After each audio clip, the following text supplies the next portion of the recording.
자, 쉬는 시간에 제가 찾았는데 세 구절입니다. 먼저 호세아 2장 2절. 너희 어미와 쟁론하고 쟁론하라. 저는 내 아내가 아니요. 나는 저의 남편이 아니라.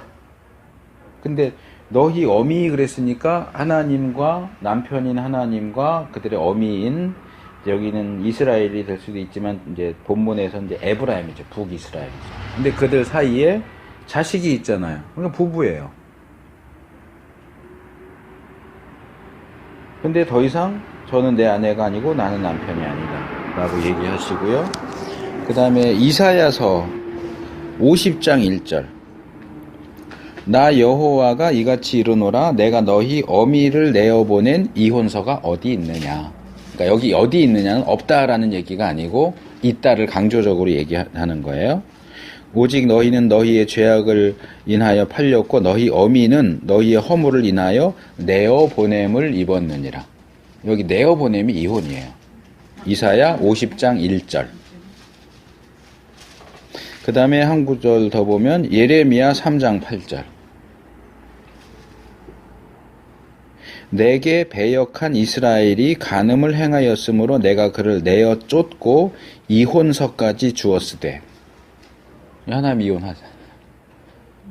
근데 이제 호세아의 메시지에서 보는 것처럼 또 찾아가지고 용서하고 또 찾아가지고 또 같이 살고 그러세요. 그래서 이게 참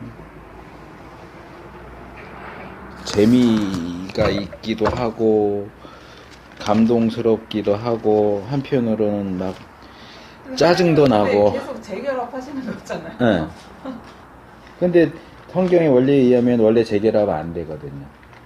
이혼해서 다시 그 사람끼리 결혼하는 것도 간음이라고 예수님 말씀하시거든요. 그래요? 네, 예수님 말씀 중에 그게 있어요.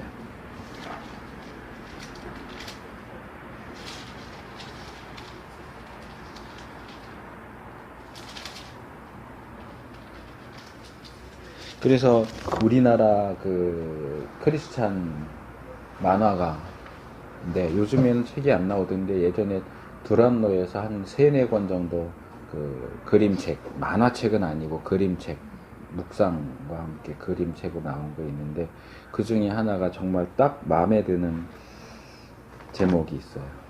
하나님은 사랑에 눈이 멀었다. 책 제목이. 맞죠. 하나님 사랑에 눈이 멀었어요. 그러니까 제가 종종 이제 그 부분 얘기할 때 여기선 얘기 안 한 것 같은데 가끔 얘기하지만 하나님은 자존심도 없냐? 이렇게 배신하고 떠나가는 이스라엘을 놓지를 못해. 구차하게 계속 쫓아다니고 이혼했다가 또 결합하고 또 결합하고. 막 분노하세요. 네. 분노하시다가도 결국에는 자꾸 네. 구제할 방법을 제시하죠. 그러니까 그게 사실은 구약 신학에 있어서 중요한 이슈 중에 하나가 그거예요. 이제 대선지서도 특별히 소선지서에 보면 이스라엘이 범죄로 인하여 멸망하잖아요. 근데 하나님이 결국은 그들을 회복하시세요. 그러면 사사기나 이런 데서 우리가 발견하는 것처럼 타락했고 벌을 받았고 회복되려면 중간에 회개 과정이 있어야 돼요. 타락, 징계, 회개, 구원 이렇게 가는 건데 이 소선지서나 이 선지서들 가운데 어떤 부분은 회개가 언급이 전혀 안 돼요.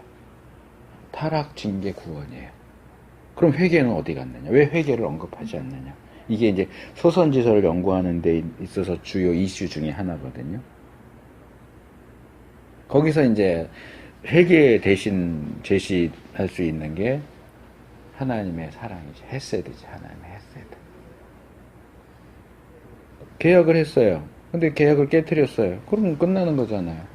근데 또 찾아가지고 또 다시 우리 잘해보자 이러고. 그러니까 또 어떻게 보면 하나님 참 구차스러운 거죠. 왜 이렇게 목을 매달아 이스라엘에게. 근데 이스라엘에게만 그러는 게 아니고 이제 신약으로 오면 교회에 대해서 그렇게 하시는 거예요. 왜 아들을 죽여서 가면서까지 이 죄인들을 구원하려고 하세요? 결국 하나님의 사랑이죠. 변하지 않는 끝없는 사랑. 사랑이라는 게 그래서 교수님 끝까지 가는 거, 변하지 않는 사랑이란 개념은 그거는 그 남녀 간에 그 연애안을 할 때 한 뭐 사랑한다 막 그런 말 하잖아요. 그게 네. 사랑이 아니라 진짜 사랑은 끝까지, 그러니까 결국엔 끝까지 가는 게 사랑인 것 같아요. 예, 뭐 그렇게 볼 수도 있고 이제 거기서 이제 그 부분을 이해하는데 도움이 되는 걸 하나 더 말씀드리면 박영선 목사님이 어느 책에선가 그 얘기를 사랑은 그러니까 옛날 분들의 사랑은 삼계탕 같다. 닭을 넣고 은근하게 해서 푹 구워서 뼈까지 먹을 수 있게 그렇게 하는 그게 사랑인데 요즘 젊은이들의 사랑은 닭에다가 기름 확 뿌려갖고 불 확 질러가지고 그렇게 닭을 먹으려고 그런다. 그건 사랑이 아니다. 그걸 다르게 말하면 뭐냐면 지금 선생님이 얘기한 것처럼 사랑한다 그러면 끝까지 가야 되지 않느냐라고 하는데 일반적으로 사랑한다는 감정이에요. 감정으로서의 사랑. 상대방이 좋은 마음, 좋아하는 마음, 같이 있고 싶은 마음. 근데 이 감정으로서의 사랑 때문에 결혼을 하면 그 사랑은 1년에서 길게 가야 3년이에요. 어떤 사람들은 6개월밖에 안 가고 어떤 사람은 신혼여행 가서 이혼하잖아요. 그 감정이 없어지는 거예요. 사랑하는 감정이 무슨 이유에서든지. 그러니까 그걸 이제 생닭에다가 휘발유 뿌려갖고 불 붙여서 확 해갖고 그걸 먹겠다고 하는 거랑 같다는 거야. 근데 진짜 사랑은 뭐냐? 의지라는 거예요. 내가 이 사람을 사랑하기로 했고 결혼했으니까 감정으로의 사랑은 한 3년 지나가니까 없어져.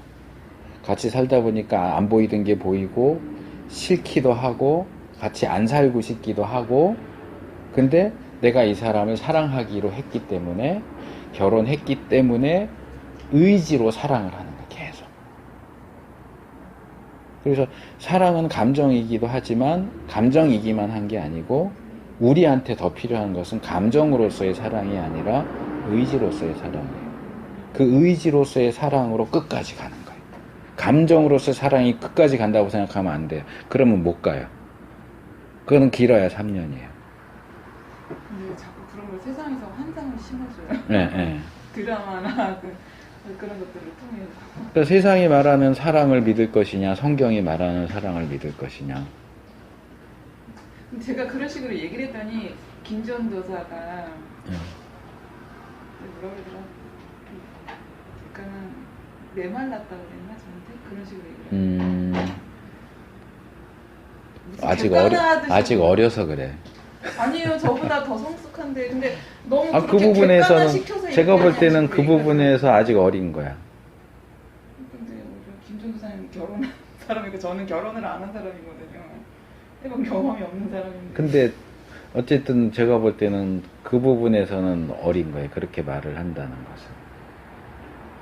제 말에 동조를 하지만 그게 그래 아직은 맞아. 사랑을 믿는 거예요. 그러니까 그 그쵸? 사랑이 예. 그게 좀 더 소중하게 생각하는 것 같아요. 감정. 근데 그러니까 감정으로서의 사랑이 없는 건 아니에요.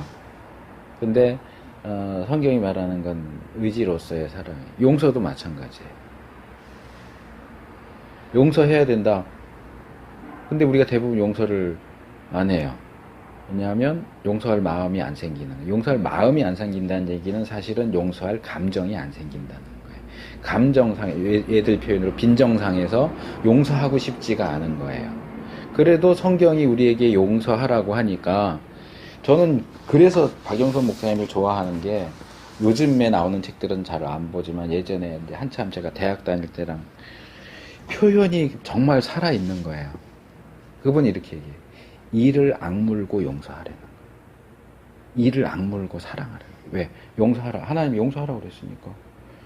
우리는 우리 안에서 사랑이 용서가 막 그 냄비에 물 끓듯이 부글부글 끓어서 올라오면 그러면 용서할게. 그러면 사랑할게라고 하는데 사실 그거는 이제 이것까지 그분이 말씀하신 건 아니지만 그거는 감정으로서의 사랑이고 감정으로서의 용서예요. 근데 이게 부글부글 끓어올라서 용서하려고 그러면 평생 용서 못해요. 평생 사랑 못해요. 근데 이게 전혀 부글부글 끓어오르지 않아도 하나님이 용서하라고 했으니까 용서하고 사랑하라고 하셨으니까 사랑하면 올라온다는 거예요. 그 다음에. 그러니까 기뻐야 웃느냐, 웃으면 기쁘냐. 용서하고 싶은 마음이 들어야 용서를 하느냐, 용서하면 용서하는 그 마음이 생기느냐. 근데 이거하고도 연결되는 건데, 성경은 감정으로서의 그런 것보다 의지로서의 그런 것들을 더 많이 이야기해요. 저도 거기 동의해요. 사랑은 조금 더 감정적인 부분이 강하지만 용서 같은 경우는 그 고린도후서에 보면은 사도 바울이 이제 가겠다고, 근데 내가 뭐 어떤 그 물질의 목적을 때문에 가는 것이 아니라 사랑하기 때문에 간다. 나를 내어주기까지 사랑한다고 그런 말씀 구절이 있거든요. 네. 그것도 그러면 의지적인 거예요. 그러니까 그러니까 내가 사랑을 함에도 불구하고 나를 미워해도 사랑한다라고. 그러니까 의지적인 거예요. 그런 것도요. 그 부분을 의지냐 감정이냐를 따지기는 좀 어려울 것 같아요. 왜냐하면 이제 지금 말씀하신 고린도서 부분은 뭐냐 하면 고린도 교회도 그렇고 갈라디아 교회도 그렇지만 바울의 사도권이 문제가 되거든요. 그러니까 바울을 반대하는 사람들의 입장은 기본적으로 사울이 니들한테 계속 만나고 교제하고 하는 건 돈 뜯어 먹으려고 하는 거다. 결국은 그게 이제 바울에 대한 모함을 하는 사람들의 입장이고, 그러다 보니까 바울에 대해서 뭔가 꺼려하고 그런 사람들이 고린도 교회 안에 있어요. 그래서 이제 바울이 처음엔 편지로 이렇게 하다가 안 되겠다 싶어서 이제 직접 가려고 하는데, 이제 가려고 하는 자신의 입장을 이야기하는 가운데 하는 얘기예요. 내가 가는 것은 뭔가 너희들에게서 이득을 취하려고 가는 게 아니다. 부모가 자식을 만나러 가면 부모가 자식한테 뜯어먹으러 가겠냐. 부모가 자식한테 주는 거지. 그러니까 내가 가도 주려고 가지 받으려고 가는 게 아니다. 그렇게 이제 얘기하는 거기 때문에 그 상황에서 이게 감정이냐 의지냐를 따지는 것은 조금 핀트가 안 맞는 부분도 있어요. 근데 굳이 따진다면 의지적인 측면이 강하겠죠. 누가 좋겠어요. 제가 여기 강의하러 오는데 이제 이미 몇 번 그런 케이스가 있었지만 제가 교수인데 가르치는 사람인데 인정하지 않고 계속 막 그러고 힘들게 하면 제가 여기 올 때 마음이 좋겠어요? 나쁘겠어요? 그래도 와야 돼요. 그래도 내가 그래도 당신들을 가르치기 위해서 온다 이렇게 할 때 그게 감정이겠어요? 의지겠어요? 의지죠. 바울도 자기가 세운 교회인데 고린도 교인들 가운데 바울이 무슨 사도야 이러고 바울에 대해서 비방하고 이런 사람들이 있으면 감정적으로 그냥 좋기만 하겠어요? 그렇진 않겠죠. 그래도 그들을 사랑하니까 막 감정이 부글부글 끓어올라와서 사랑하는 게 아니고, 그래도 내가 복음을 전한 사람들이고 내가 세운 교회고 그러니까 내가 가서 해야지 라고 할 때는 감정적인 것보다는 의지적인 게 더 강하겠죠. 자, 오늘은 과외의 얘기를 많이 했기 때문에 이제는 우리 교재에 있는 내용들을 조금 하겠습니다. 이제 우리 4강은 아브라함 관련 인물들 이렇게 했지만 16장에서 23장 내용이 다 관련 인물들에 대한 얘기만 나오는 건 아니에요. 아브라함 얘기죠, 사실은. 근데 이제 강의를 짜다 보니까 관련 인물들 사라, 이삭, 하갈, 이스마엘, 룻, 그 다음에 이삭 이렇게 해놨어요. 일단 사라와 이삭의 문제는 뭐 우리가 예전에도 말씀을 드렸고 했기 때문에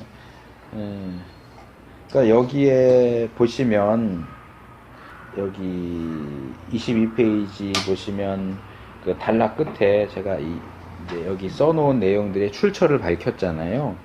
여기 이제 대부분 구더라는 사람, 첫 번째 단락, 두 번째 단락, 세 번째 단락 다 구더 책인데 이 구더 책은 괜찮아요. 책이 괜찮긴 한데 문제는, 그러니까 모세 오경과 관련된 이슈들을 잘 정리해주고 있기 때문에, 정리하고 소개해주기 때문에 좋은 책이긴 한데, 문제는 이 학자, 이 여자분인데, 이 학자의 기본 입장이 보수적이지가 않다는 거예요. 비평적이에요. 그러니까 이분이 쓴 글들을 이렇게 읽어보면, 기본적으로 문서설 얘기하고, 비평주의적인 시각을 얘기하고, 아까 튜발 얘기도 했지만 좀 뭔가 좀 삐딱하게 보이는 비평주의 학자들의 얘기들을 자꾸 이제 소개를 해요. 거기에 비해서 이제 여기 23페이지 둘째 단락칸에 롱맨, 이제 이분은 이제 보수적이기 때문에 이분의 그런 것들은 우리가 대부분 그냥 받아들일 수 있어요. 그래서 이제 이 구더 책에서 인용한 내용들은 걸러내면서 읽어야 돼요.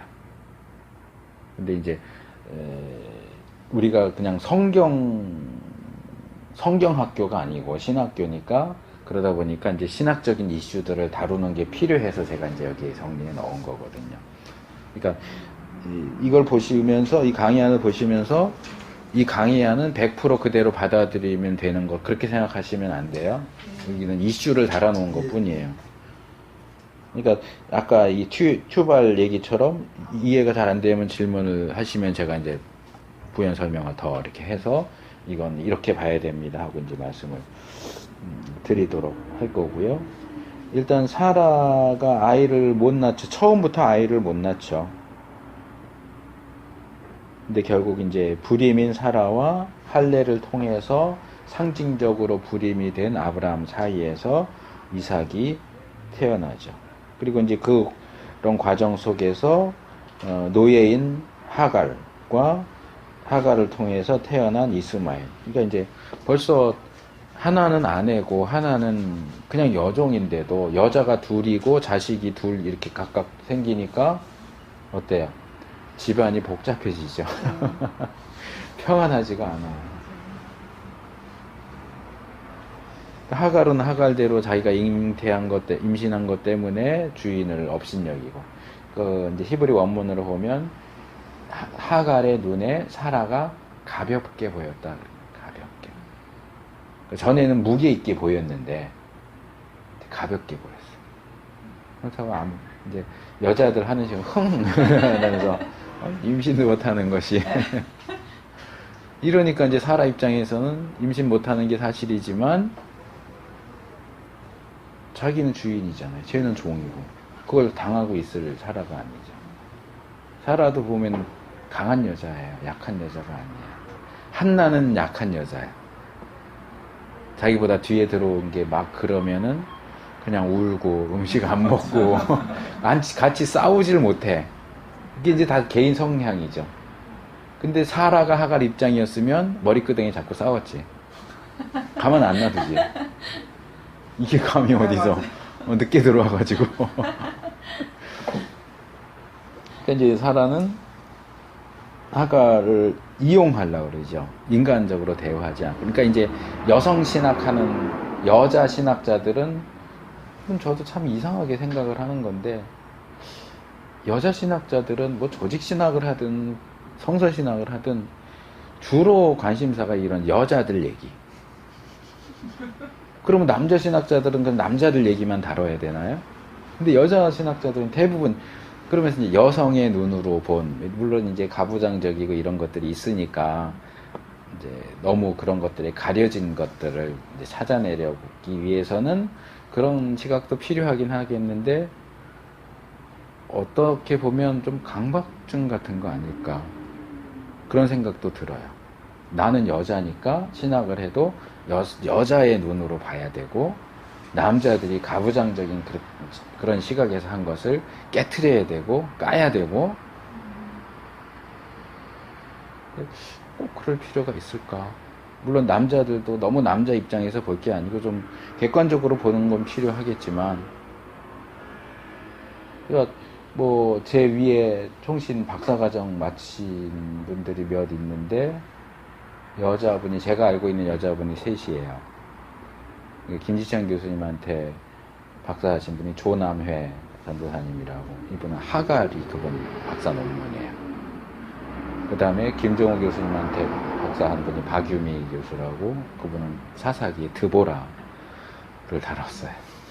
그 이제 저랑 같은 동기인데 먼저 박사 한 분이 이윤정 전도사님이라고 있는데, 그분은 욥기, 그분은 여자 부분을 따로 다루진 않고 욥기를 다뤘는데, 근데 여자 신학자들은 대부분 여자 문제를 다루고 여성 신학 쪽으로 자꾸 이렇게 끼우는 그런 느낌이 들어요. 몰라요. 다른 사람이 볼 땐 저도 이런 남성 중심의 신학을 하는 사람으로 보일진 모르겠지만, 저는 제 나름대로는 어쨌든 어느 한쪽으로 기울지 않으려고 노력은 해요. 이제 하갈이라든가 드보라든가 뭐 레아, 라헬 뭐 이런 사람들, 또 뭐 밧세바 뭐 이런 사람들이 이제 주로 그런 관심의 대상이 되는데, 어쨌든 아까 말씀드린 것처럼 하갈은 굉장히 독특한 그런 위치를 차지하고 있는 사람이고, 결국은 이스마엘도 하나님이 보호해 주시기로 약속을 하시죠. 아브라함의 씨니까. 약속된 자녀는 아니지만 이렇게 해서 정리가 되고요. 롯의 경우는 조카잖아요. 조카지만 사실은 아들 같은 존재였던 것 같아요. 아마 하나님이 자식을 안 주셔서 그 다메섹 엘리에셀을 후계자로 생각을 한다고 이제 처음에 그랬었는데, 어쩌면 그 이전에 롯을 생각하고선 계속 데리고 다녔을 가능성도 있어요. 근데 아주 초기에 헤어지잖아요, 롯하고는. 그렇죠. 그러다 보니까 이제 롯은 헤어져 버리니까 가족은 없잖아요, 더 이상. 아브라함하고 사라밖에. 그러니까 이제 종으로 내려갔다가 이스마엘로 올라왔다가 이삭으로 올라왔다. 근데 그 이전에 아마 롯이 헤어지지 않고 살았으면 롯이 가장 1순위가 아니었을까. 그럴 가능성이 아주 높죠. 안 그러면 롯을 구태여 데리고 다닐 이유가 없잖아요. 롯의 아버지가 일찍 죽긴 했지만 아브람 말고 다른 형제도 있잖아요. 그러니까 이 부분도 이제 제가 지난번에 세옹지마 얘기를 했잖아요. 좋은 것 같은데 나쁜 게 연결되고, 나쁜 것 같은데 좋게 연결되고. 기근에서 애국 갔는데 아내를 뺏겼고, 근데 덕분에 부자가 돼서 왔고, 부자가 된 거 좋은 것 같은데 부자가 됐기 때문에 롯과 헤어질 수밖에 없었죠. 그리고 그 헤어진 롯은 정말 뭐라 그럴까, 예의도 없이 자기가 먼저 좋은 땅을 선택해서 가버리죠. 근데 롯을 가만히 보면 등장할 때마다 점점 소돔으로 가까이 가요. 처음부터 소돔에 들어가서 산 게 아니에요. 처음 선택한 건 요단 들판이에요. 근데 그 다음에 등장할 때는 소돔으로 들어가지 않은데 소돔에 더 가까이 가 있고, 그 다음에 등장할 때는 이미 소돔에 들어가서 살고 있어요. 이게 마치 자석의 인력처럼, 죄악은 우리가 정신 바짝 차리고 있지 않으면 우리를 끌어당겨요. 우리도 모르는 사이에 그쪽으로 가요. 조심해야 돼요. 죄에 대해서는 자만하면 안 돼요. 그리고 특별히 우리가 개인적으로 약한 영역이 있어요. 어떤 사람은 성에 약하고, 어떤 사람은 돈에, 재물에 약하고, 어떤 사람은 인기나 명예에 약하고, 어떤 사람은 권력에 약하고, 어떤 사람은 음식에 약하고. 내가 어디에 약한가를 알아야 되고, 내가 약한 데서는 사실은 싸울 게 아니고 피하는 게 좋아요. 요셉의 경우처럼. 요셉이 내가 여자 약하구나 이런 건 아닌데, 요셉이 이제 보디발의 아내가 이렇게 막 유혹할 때 피하잖아요. 싸우는 게 아니고. 그거는 비겁한 게 아니고 지혜로운 거예요. 내가 약한 영역은 싸우겠다 그러면은 져요. 그러니까 다른 영역은 싸워야 하지만, 내가 특별히 약한 영역은 피하는 게 지혜로워요. 그래서 전에 말씀드린 것 같은데, 그 고든 맥도날드가 쓴 영원이라는 대한 그런 제목을 가진 책에 보면 그런 예화가 나와요. 자기가 실제 겪은 얘기인데, 이제 어느 도시를 갔는데 자기를 이제 마중하러 은퇴하신 노 목사님이 이제 차를 가지고 나오셔서 이제 아마 공항에서 차를 타고 이제 숙소를 가는 길인데, 이분이 가더니 이렇게 가면 되는데 이렇게 돌아가더래요.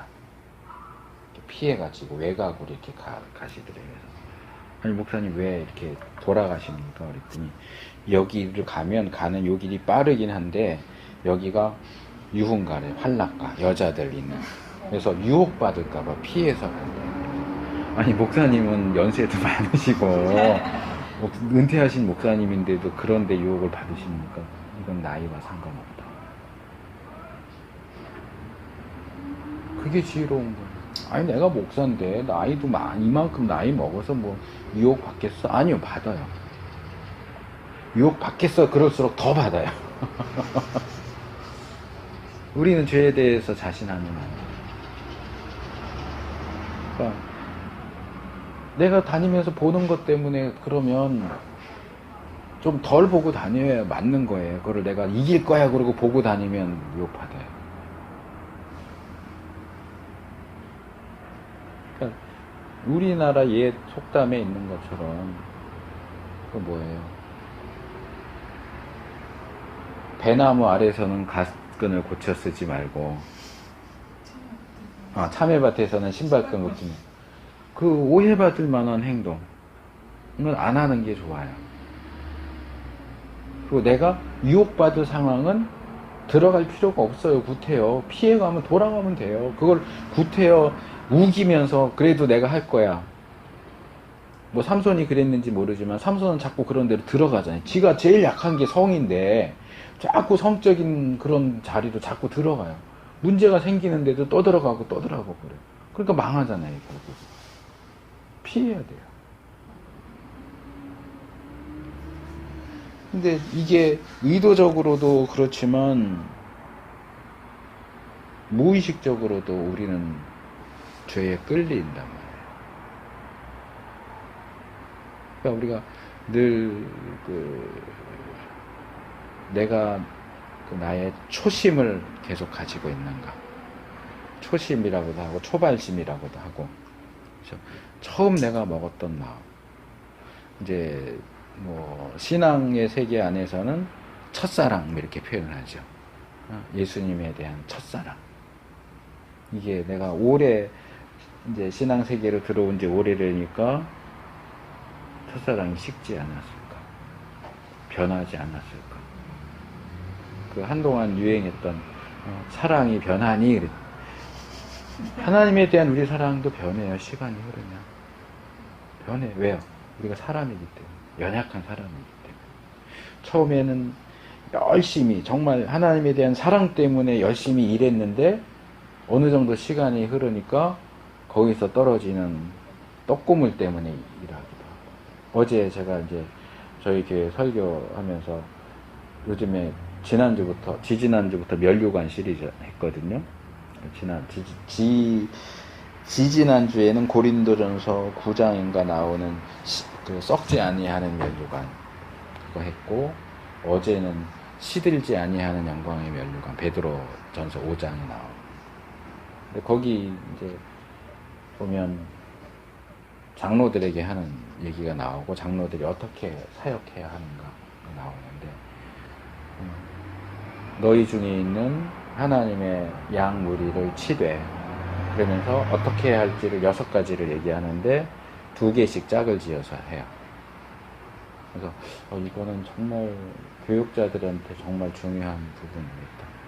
부득이함으로 하지 말고 자원함으로 하고, 더러운 일을 위하여 하지 말고 즐거움으로 하고, 그 다음에 3번째가 뭐더라? 근데 거기 더러운 일을 위해, 더러운 이득을 위해서 하는 게 있어요. 그래서 제가 그 부분 얘기하는 가운데 주장하는 자세를 하지 말고 본이 되라. 사역자가 교회의 전임 사역자가 교회 사역을 하면서 일반 직업을 가질 수 없기 때문에 생활비를 보조받는 것은 그건 당연한 거예요. 근데 이게 이제 다른 거거든요.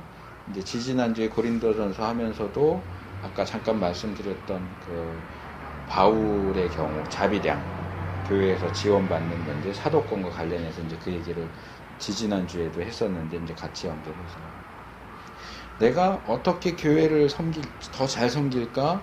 어떻게 성도를 더 잘 섬길까? 그러다 보니까 일반 직장 생활을 할 수가 없고 교회에 성도에 이렇게 거기에만 집중해서 일하는 사람이 그래도 먹고는 살아야 되잖아요. 그러니까 교회로부터 생활비를 받는 건 오케이예요. 그런데 내가 생활비를 받기 위해서 일을 하는 거는 다르다고요. 겉으로 볼 땐 똑같아 보일 수 있어요. 한 달 동안 일하고 생활비 받아요. 그런데 이 사람은 교회를 섬기는 게 목적이고 생활비 받는 거는 부수적인 거야. 근데 이 사람은 생활비 받는 게 목적이고 그걸 위해서 일을 해. 그래서 어떻게 내가 교회에서 더 많이 받을까?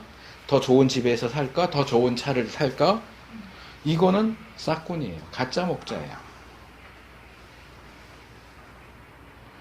그래서 더러운 일을 위해서.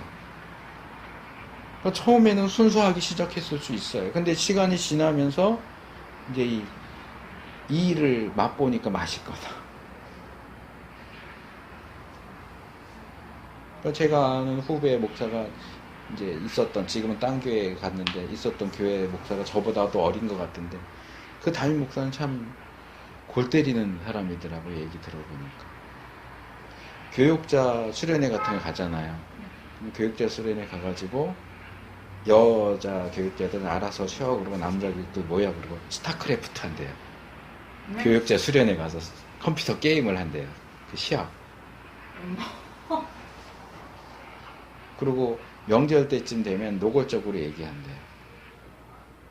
부교육자들한테.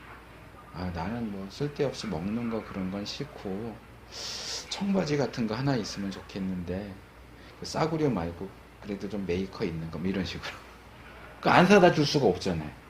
부교육자인데 청바지 갖고 싶대는데 그것도 메이크업 청바지 갖고 싶대는데 어떻게 모른 채 넘어가요.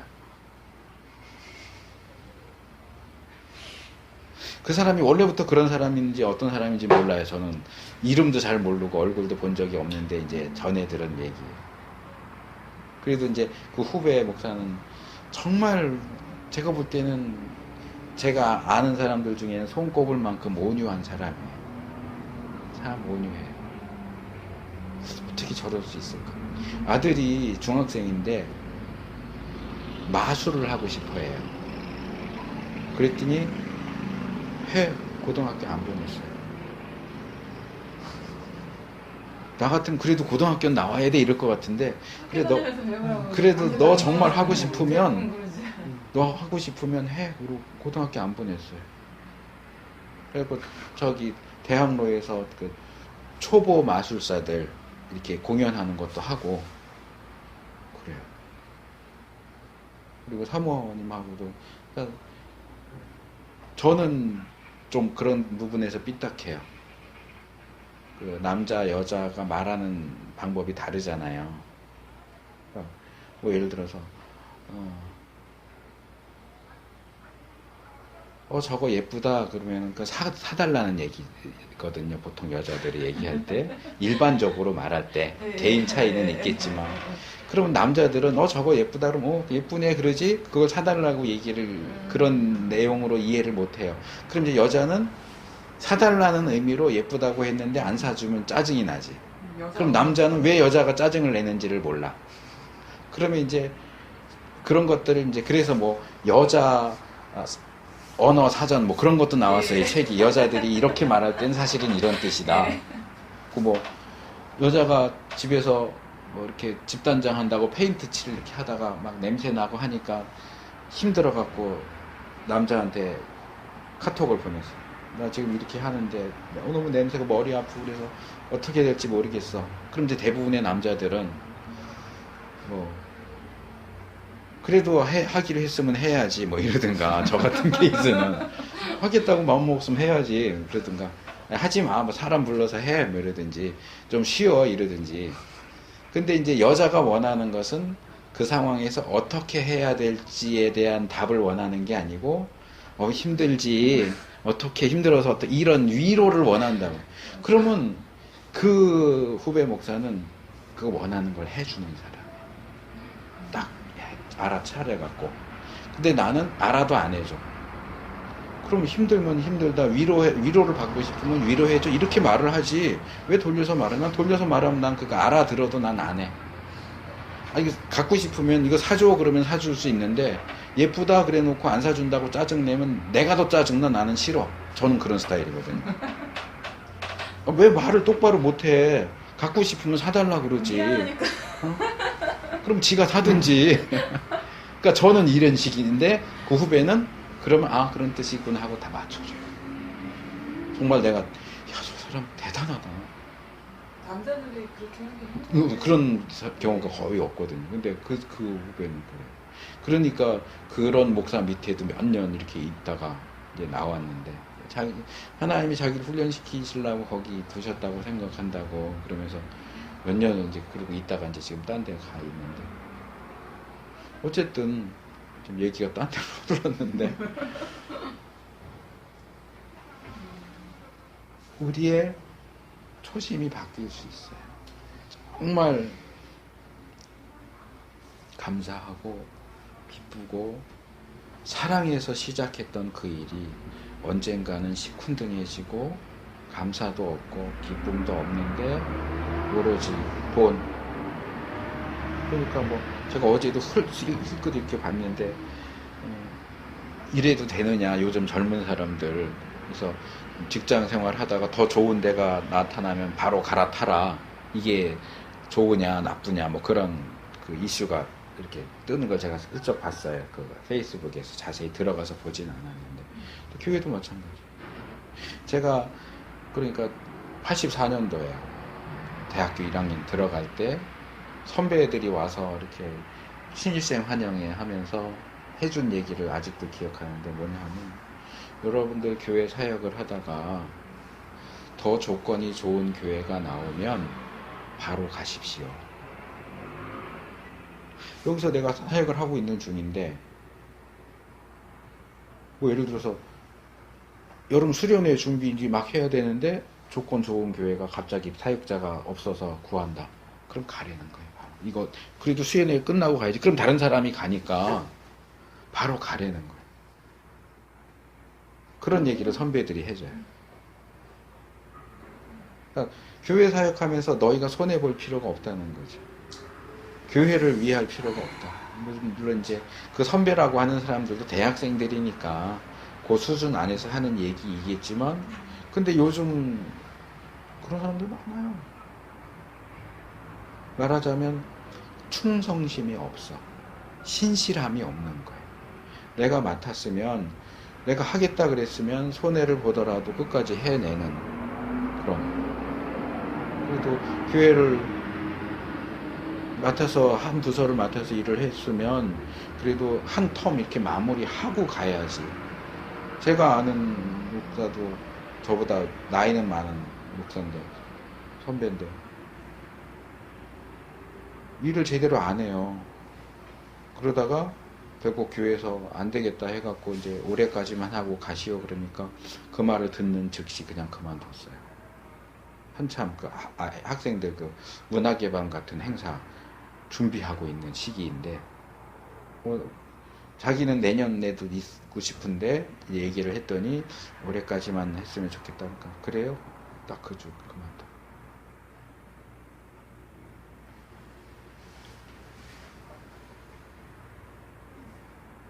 내가 주의 일을 열심히 하면서 주님이 말씀하신 것처럼 복음을 전하는 자는 복음으로 말미암아 살리라 했으니까, 교회에서 생활비 주면 감사함으로 받고 또 열심히 일하고 그러는 것과 얼마나 더 주나, 학비는 보조해 주나, 보너스는 얼마나 주나, 도서비 주나, 점심값 주나, 이런 거 다 따져가지고 그거 보고.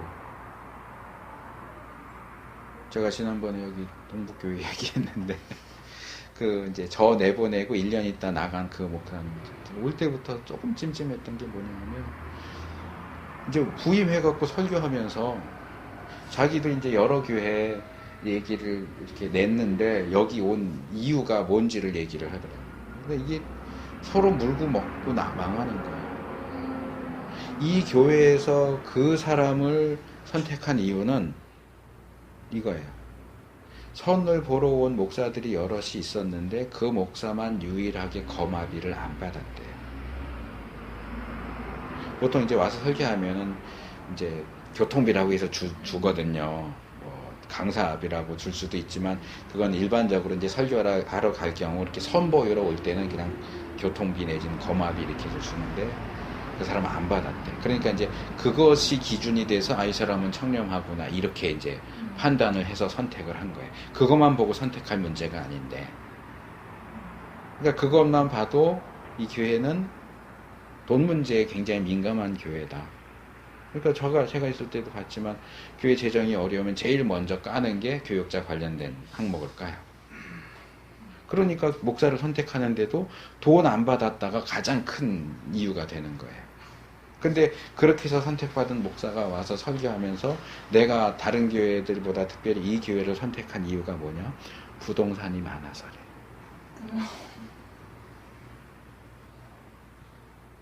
안 맞는데요. 뽑은 의도하고 선택한 의도하고. 그러니까 양쪽 다 저는 이건 아니라는 거지. 그러니까 교회 재산이 많아서 왔대요. 교회 재산이 많으니까 이제 이것저것 할 수 있는 것도 많겠다 이렇게 싶어서 왔다는 얘기인데, 목사가 교회를 선택하는데 그 교회에 돈이 얼마나 있는가를 보고 선택한다는 건 말이 안 되는 거죠. 교회가 목사를 선택하면서 단순히 거마비 안 받았다는 것만으로 선택한다는 것도 말이 안 되는 얘기예요. 그러니까 삐걱삐걱 하다가 결국 그렇게 교인 한 100명 데리고 또 나가는 거예요. 또 그런 사람을 또 쫓아 나가는 사람도 참 이해가 안 되고. 그러니까 이게 완전히 진흙탕 싸움인 거예요. 사사기 뒤에 나오는 그 모습이에요. 말은 다 하나님 하는데 자기 생각에 옳은 대로, 그리고 하는 짓 보면 다 엉터리, 다 틀린 거. 그러면서도 하나님의 영광을 위해서 한다. 그러면서 목사라고 그러고 장로라고 그러고. 근데 그 사람들이 다 처음부터 그랬을까요? 처음부터 그런 사람도 있었겠지만 다수의 경우 처음부터 그러진 않았을 거라고 생각해요.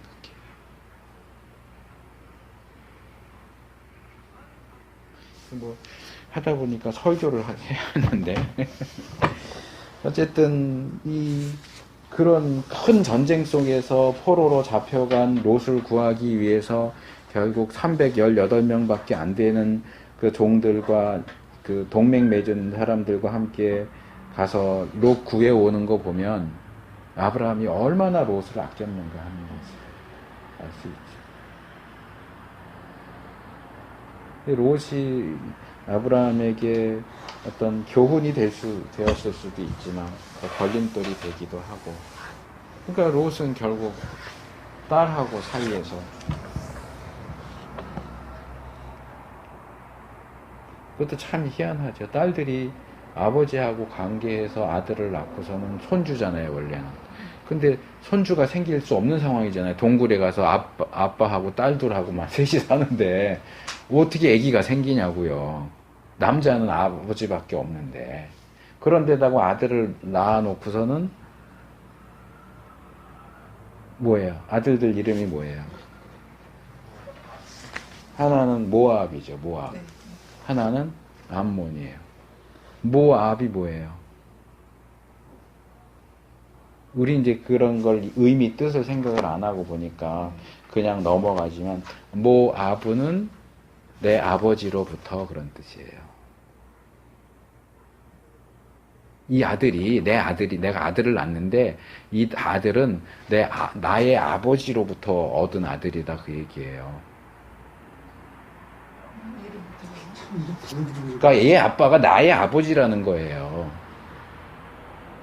그러니까 얘는 엄마는 난데 아빠는 자기 할아버지인데 촌수로는 원래 할아버지인데 그 할아버지가 자기 아빠라는 거예요. 이름이 나의 그러니까 이름만 들어도 얘가 어떻게 해서 생겨난 걸 알 수 있잖아요. 근데 아무 얘기 안 해요. 이게 뭐예요? 완전히 콩가루 집안이지. 다말 같은 경우는 전에 설명을 했지만 다말이 가난한 여자이기 때문에 시아버지와 이렇게 해서 하는 거는 그 당시 관습에는 맞아요. 그렇지만 딸이 아빠, 친아빠하고 해갖고 그거는 어디 관습에도 없는 거예요. 그건 말도 안 되는 거죠. 그거는 마치 바울이 고린도 교회에 쓴 편지 가운데 아들이 어머니와 관계를 했다. 이거는 이방인들 중에도 없는 일인데 너희들이 어떻게 그걸 그냥 둘 수 있느냐. 그러니까 이제 학자들 중에서는 그게 친엄마겠느냐, 아마 그 계모이지 않았겠느냐, 뭐 이렇게 해석을 하기도 해요. 근데 바울은 거기서 계모라고 얘기 안 하고 그냥 어머니라고 그러거든요. 계모일 가능성이 아주 없는 건 아니지만 어머니일 수도 있죠. 뭐 그런 일들이 세상에 없는 것도 아니잖아요. 그러니까 딸이 아버지랑 관계를 하고 아들이 어머니랑 관계를 하고. 그래서 제가 몇 주 전에 어디서 봤는데 어느 분이 우리나라 분이었던가 그런 글을 올렸더라고요. 야, 너희들 동성끼리 관계하는 게 문제 없다고 한다면 지금 지구촌 곳곳에서는 근친상간, 아들이 엄마와 딸이 아빠와 관계해서 우리 서로 사랑하니까 우리 결혼하게 해주세요. 그런 경우들이 많이 있는데 그건 안 될 이유가 뭐가 있느냐. 남자가 남자끼리 여자가 여자끼리 하는 게 상관없으면 아빠하고 딸하고 엄마하고 아들하고 결혼하는 것도 너희들은 그럼 인정하냐. 왜 니네는 되고 왜 이건 안 되냐. 그런 글을 올렸더라고요. 그러면서 실제 있는 예를 한 4-5개 이렇게 소개를 한 게 있어요. 그 말이 안 되죠. 말이 안 되는 얘기인데 레위기에서 분명히 금하고 있잖아요. 근친상간은 금하고 있어요. 롯 같은 경우 쭉 가면 참 기가 막히는 얘기죠. 처음에 삼촌을 따라서 떠났을 때는 정말 전도양양한 청년이었는데 그렇게 몰락하는 거예요. 그리고 그 이후로 이제 모압과 암몬은 계속 이스라엘의 옆구리를 찌르는 가시가 되죠. 에돔, 그렇죠? 에돔, 모압, 암몬. 그다음에 뭐 이삭 부부는 여기 읽어보시면 나오고 이 아케다라고 하는 거 굉장히 중요한 유대교에서는 굉장히 중요하고 우리 이제 기독교 신학 안에서도 이제 기독교 윤리. 이제 구약 성경에 근거한 기독교 윤리와 관련해서 이 아케다를 주제로 해서 쓴 책도 나왔더라고요. 번역은 안 돼서 영어로 된 책인데 이게 어떻게 기독교 이 구약 윤리에 대해서는 크리스토퍼 라이트라고 하는 사람이 구약 윤리에 대한 책 쓴 게 가장 대표적인 거예요. 이제 우리 시대와 구약 시대는 차이가 많이 나고 또 신약하고 또 다르니까 구약 말씀이 오늘날 우리에게 어떻게 실제적인 윤리의 기준이 될 수 있겠느냐 하는 거는 이제 중요한 이슈 중에 하나인데 제가 추천하고 싶은 것은 크리스토퍼 라이트가 쓴 현대인을 위한 구약 윤리인가 뭐 그런 책은 좀 이렇게 두고 그분 구약 윤리 책이 초기에 이렇게 얇은 게 하나 있고 나중에 쓴 게 이렇게 좀 두꺼운 게 하나가 또 있어요. 2권이 나와 있어요. 근데 나중에 나온 게 아무래도 더 보강이 됐으니까 괜찮을 거고 또 하나는 월터 카이저가 쓴 구약 성경 윤리라는 책도 이렇게 두꺼운 게 있는데 이거는 절판돼서 거의 구하기가 어려워요. 근데 도서관 같은 데 가면 있을지 모르겠어요. 그 2권 정도 참조하시면 구약 윤리, 그러니까 구약 시대의 윤리가 아니고 구약 성경의 가르침이 오늘날 우리에게 어떻게 관계가 되겠는가 하는 부분에 있어서 도움을 많이 받으실 수 있을 겁니다. 근데 이 과목은 여기 교육과정에는 없는 것 같더라고요. 근데 필요해요. 구약 윤리. 그 다음에 이삭은 뭐 여기 굵게 있는 것만 볼게요. 그림자 같은 인물. 그러니까 족장을 얘기할 때 아브라함, 이삭, 야곱 이렇게 하지만 이삭 이야기는 거의 이렇게 여기 구절도 보세요. 제가 써놓은 거 26페이지 17장에 조금 18장에 조금 21장에 조금 22장에 조금 24장 조금 25장 조금 26장 막 여기저기 흩어져 있어요. 아브라함처럼 아브라함 이야기가 쭉 이렇게 나오는 게 아니고 이삭 이야기가 쭉 나오는 게 아니고 아브라함 이야기에 섞여서 나오고 야곱 이야기에 섞여서 나오고 이삭 자신만의 이야기는 거의 나오지 않아요. 그러니까 이삭은 이 세 명의 족장 가운데 가장 중요성이 떨어지는 그림자 같은 인물이다. 이삭이 웃음이라는 뜻은 이제 예전에 말씀을 드렸으니까 넘어가고요. 수동적이다. 오히려 이삭보다는 아내인 리브가가 굉장히 적극적이죠. 그러니까 그런 분들 있어요. 목사님들 중에도 있고 일반 성도들 중에도 있는데 이 부인이 좀 남자 같고 남편이 좀 여자 같은 그런 부부인 것 같아요. 이삭과 리브가는. 리브가는 오히려 좀 여성적이고 이삭은 오히려 좀 여성적이고 리브가는 좀 남성적이에요. 아마 그래서 사랑의 대상도 바뀐 것 같아요. 이삭은 좀 여성적이니까 남성적인 아들을 에서를 좋아해요. 리브가는 좀 남성적이니까 여성적인 야곱을 좋아하고 그런 것이 또 작용한 것 같아요. 그 다음에 약속의 지속성. 근데 이삭의 이야기가 많지 않지만 이삭에게도 하나님이 계속해서 아브라함에게 약속하시고 여러 번 반복해서 그것을 확인해 주신 하나님께서 이삭에게도 계속해서 그 약속을 확인시켜 주시죠.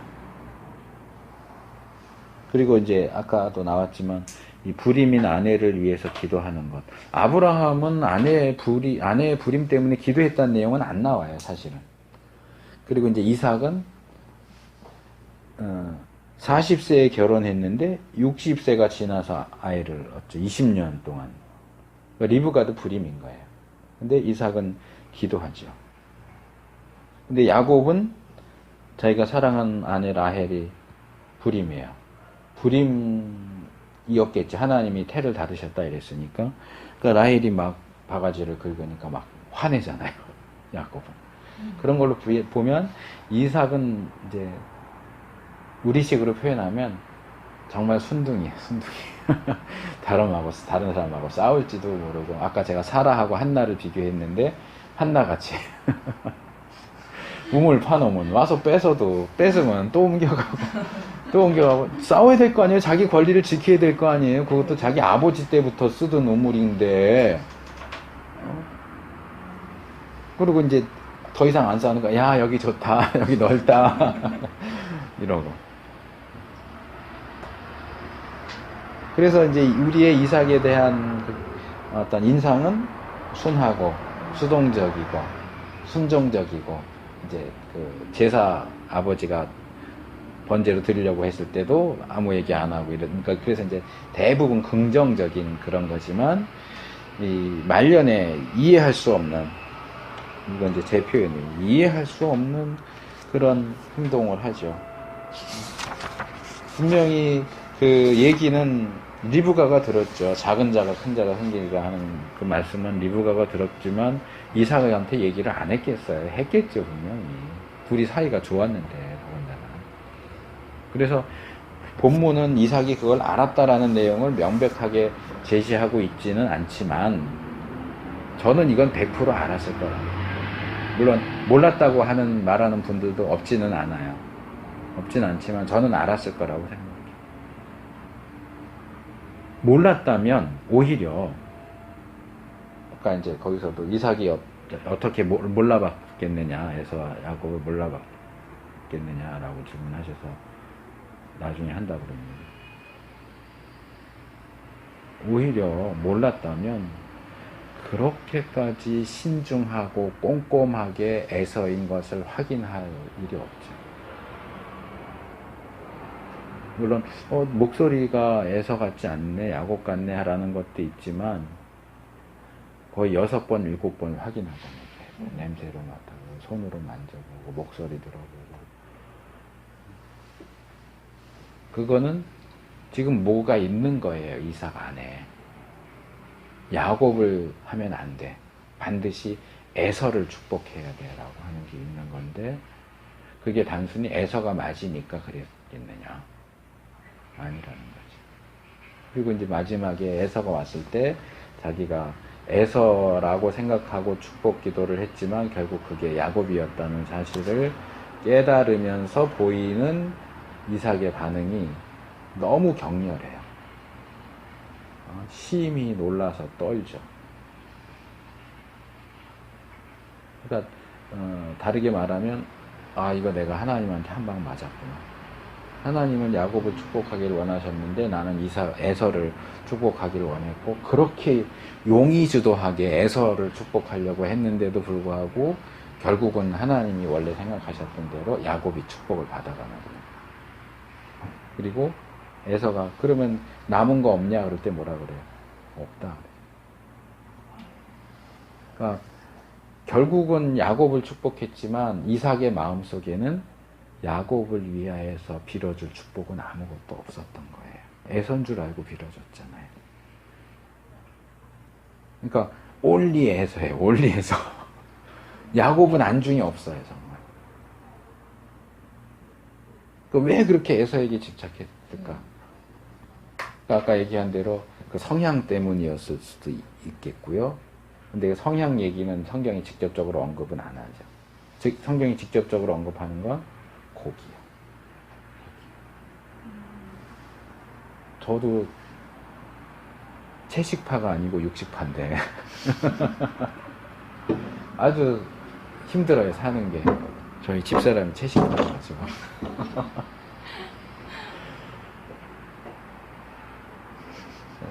하지만 어쨌든 이삭 이야기 할 때는 제가 늘 하는 말이 고기 너무 좋아하지 마라. 고기 좋아하다가 이삭 망했다. 아니, 다른 게 아니 저희 전에 목사님도 네. 고기 좋아하지 말라, 먹는 거 너무 밝히지 말라고 강조하시더라고요. 고기 실컷 먹고 축복해 줄 테니까 빨리 사냥해 와라.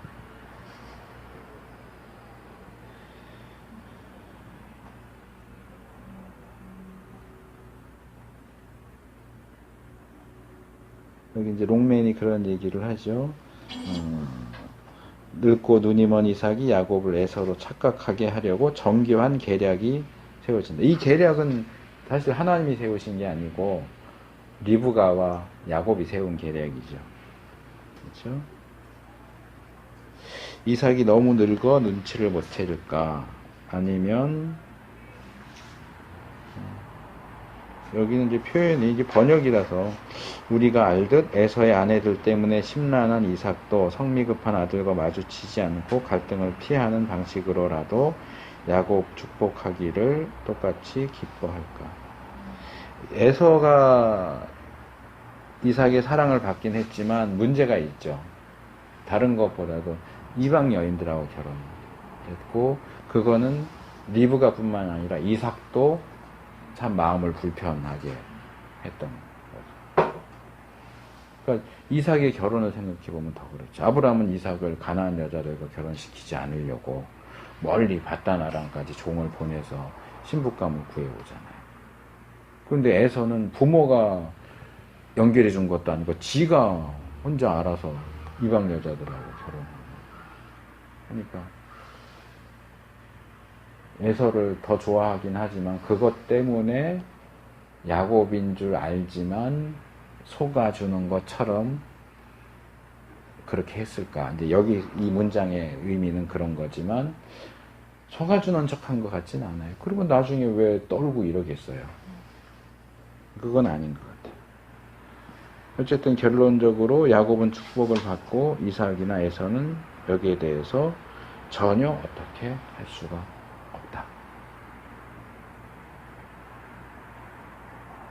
그리고 이제 여기에서 이제 이 족장들의 기도가 얼마나 중요한가 하는 부분도 같이 생각을 할 필요가 있겠죠.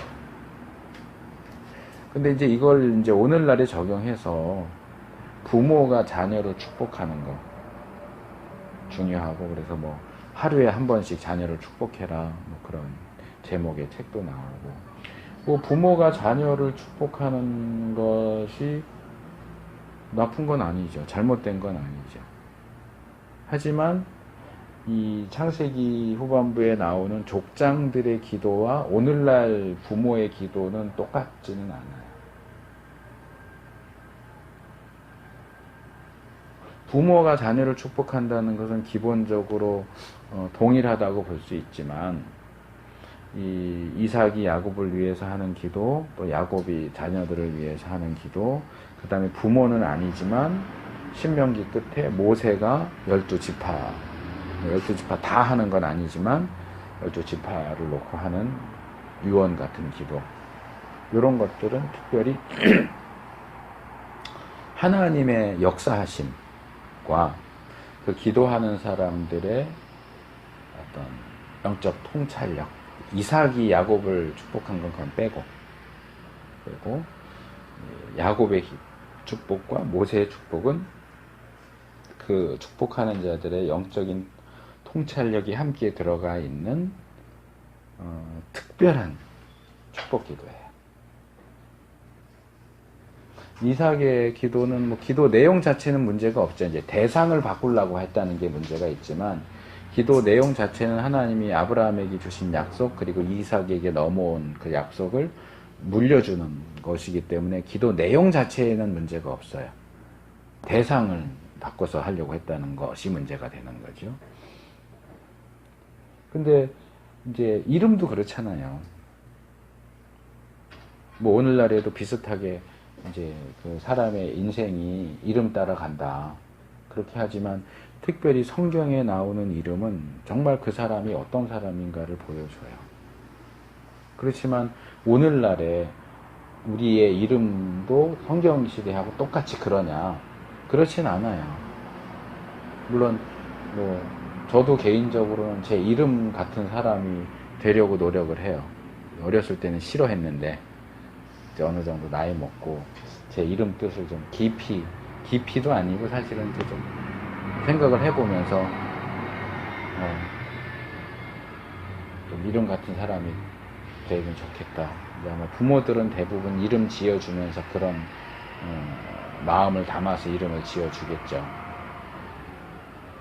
그렇지만 성경의 인물들이 꼭 그 이름과 딱 들어맞는 인생을 살았다라고 하는 것과 오늘날 어떤 사람의 이름과 그의 인생이 뭐 얼추 맞는다 하는 거하고는 같지는 않아요.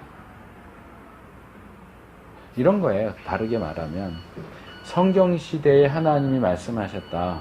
그러면 그건 하나님의 말씀 성경이 돼요. 기도하다가 하나님의 음성을 들었어요. 그래서 그걸 적었어요. 예를 들어 사도행전에 베드로가 기도하다가 보자기가 이렇게 내려오면서 이렇게 해서 그거는 기록돼서 하나님의 말씀인 성경이 됐어요. 제가 이렇게 기도하다가 뭔가 뭐 내적인 음성을 들어서 뭐 이렇게 했어요. 그거는 성경이 되지는 않아요. 그것도 하나님의 말씀일 수 있지만 베드로가 들은 하나님의 말씀과 제가 들은 하나님의 말씀이 똑같은 비중을 갖는다고 말할 수는 없어요. 정말 기록된 하나님의 말씀이죠. 이거는 제 생각일 수도 있고 착각일 수도 있고 하나님이 주신 음성이라고 해도 그거를 성경에다가 이렇게 집어넣어요.